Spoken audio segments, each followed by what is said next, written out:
Hi అండి. చాలామంది chicken Manchuria చాలా పెద్ద ప్రాసెస్, టైం టేకెన్ అని అనుకుంటారు. కానీ నిజానికి చేయడం చాలా ఈజీ. ఆయిల్లో చికెన్ ఫ్రై చేయడమే కొంచెం టైం పడుతుంది. ఒక కప్పులో చికెన్ తీసుకొని ఉప్పు, మిరియాల పొడి, అల్లం వెల్లుల్లి పేస్ట్, సోయా సాస్, వెనిగర్ వేసుకొని బాగా కలుపుకోవాలి.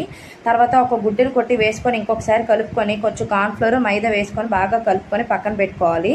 తర్వాత వేడెక్కిన ఆయిల్లో మనం కలుపుకున్న చికెన్ పీసెస్ని వేసుకోవాలి. మీడియం ఫ్లేమ్లో పెట్టుకోండి. ఆ టైంలో వేసుకొని బాగా వేయించుకొని పక్కన పెట్టుకోవాలి. వేరే ప్యాన్లో చిన్నగా కట్ చేసి పెట్టుకున్న వెల్లుల్లిపాయ, అల్లం ముక్కలు, ఉల్లిపాయలు వేసుకొని బాగా వేయించుకున్న తర్వాత నేను పెద్దగా కట్ చేసుకున్న ఉల్లిపాయ, క్యాప్సికమ్ ముక్కలు కూడా వేసుకున్నాను. మీరు నచ్చితే వేసుకోండి. తర్వాత tomato ketchup, soya sauce, vinegar, chilli sauce వేసుకొని మాడిపోకుండా బాగా కలుపుకోవాలి. కొంచెం వాటర్ వేసుకొని బాగా కలుపుతూ ఉండండి. మాడిపోకుండా బాగా కలుపుకున్నాక చికెన్ పీసెస్ ఏదైతే ఉన్నాయో వేసుకోండి. కొంచెం మిరియాల పొడి, ఉప్పు కూడా సాసెస్లో వేసుకోండి. వేసుకొని చికెన్ పీసెస్ వేసుకొని బాగా కలుపుకొని కార్న్ఫ్లోర్ వేసుకొని బాగా కలుపుకొని సర్వ్ చేసుకుంటే